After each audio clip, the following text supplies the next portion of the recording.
Hi there guys, I'm Nikhil from GreedyTech, and in this video I will be comparing the Redmi K20 Pro with the Asus 6Z. Now before we get started, let's talk about the price first. There's definitely a huge difference in pricing. Asus 6Z starts at 32,000 rupees for 6GB of RAM and just 64GB of storage, while the Redmi K20 Pro starts at 28,000 rupees for 6GB of RAM and 128GB of storage. So there's definitely a huge difference in price, and if you're looking for something that has great value for money, then Redmi K20 Pro is definitely a better choice. Now with that said, if you just want to ignore the price and see which phone is actually better, keep watching. So guys, now I'm going to first start off with the similarities of both phones. Both phones come with the same Qualcomm Snapdragon 855 processor with Adreno 640 GPU with 6GB of RAM in base variant. So at the very least, when it comes to performance, both are the same. Next, both phones come with a 3D curved Corning Gorilla Glass on the back, so that gives a nice ergonomic feel to it and also some nice protection. Both phones also come with a similar sized notchless display. K20 Pro has a pop-up camera while the Asus has a flip camera, so there is no notch or a punch hole design and you get a complete display on both phones. With Asus you get a 6.4-inch IPS display, while with K20 Pro you get a 6.39-inch AMOLED display. Both phones have almost 92% screen to body ratio, Full HD plus resolution, HDR10 support. Both phones are capable of displaying 100% DCI-P3 color gamut, and both phones have a maximum brightness of 600 nits. So overall displays on both phones are pretty equally spec'd with their own pros and cons, which I'll come back to in a minute. Next, both phones also come with a 2.5D curved Corning Gorilla Glass on the front. K20 Pro comes with a Corning Gorilla Glass 5, while the Asus 6Z comes with a Corning Gorilla Glass 6. Personally, I don't think it's a huge difference and both are pretty good. Now for the cameras. Both phones use the same 48MP camera with Sony IMX586 sensor. So technically both phones come with the same rear camera and can produce similar results. Next, both phones also have laser assisted focus on the back along with electronic image stabilization while recording video. Next, both phones also have face unlock feature, but you have to wait for the pop-up cameras to pop up or flip, and they are kinda slow. But comparatively Redmi is slightly faster.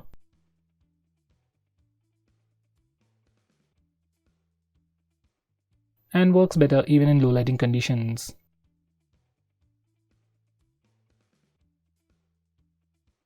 Next, both phones come with all the basic sensors including a 3.5mm audio jack, Bluetooth 5.0.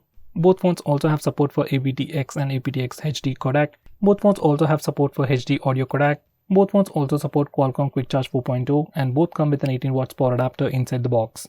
Both phones support dual SIM with dual 4G and dual LTE. Both phones also have dual band GPS for better GPS tracking. Now in the audio department, both phones come with a 3.5mm audio jack and they have dedicated DACs and also support high resolution audio.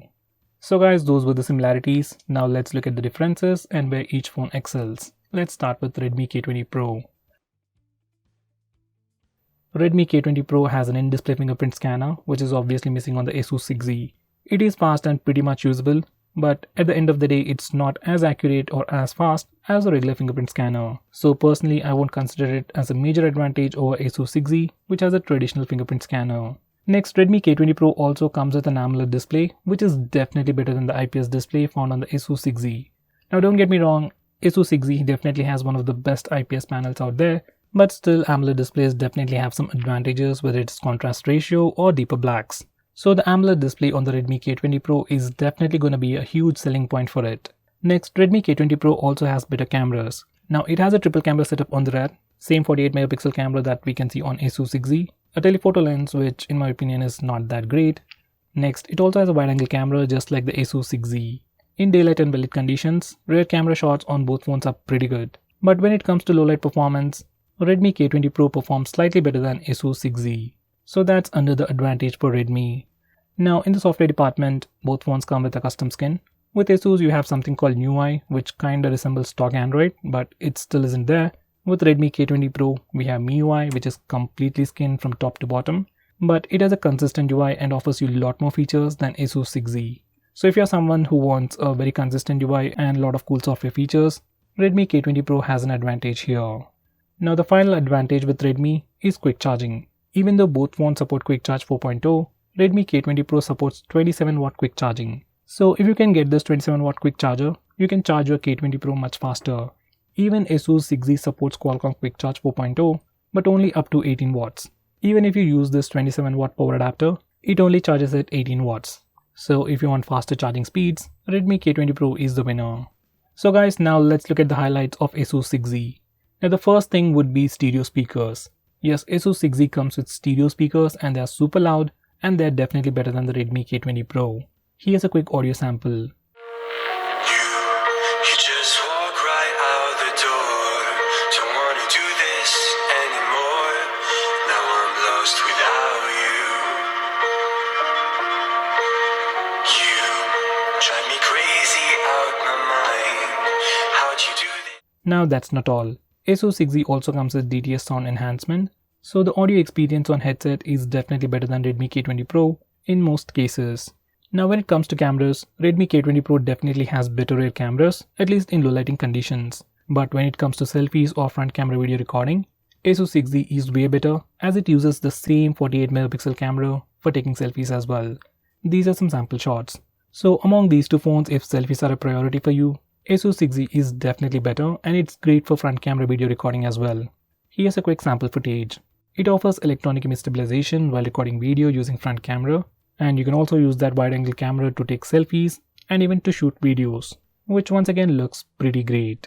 Now the next best thing about Asus would be bigger battery life and better battery life. Now Redmi K20 Pro comes with a 4000 mAh battery, which is definitely great, but Asus 6Z comes with a 5000 mAh battery, and that's obviously better than the Redmi K20 Pro.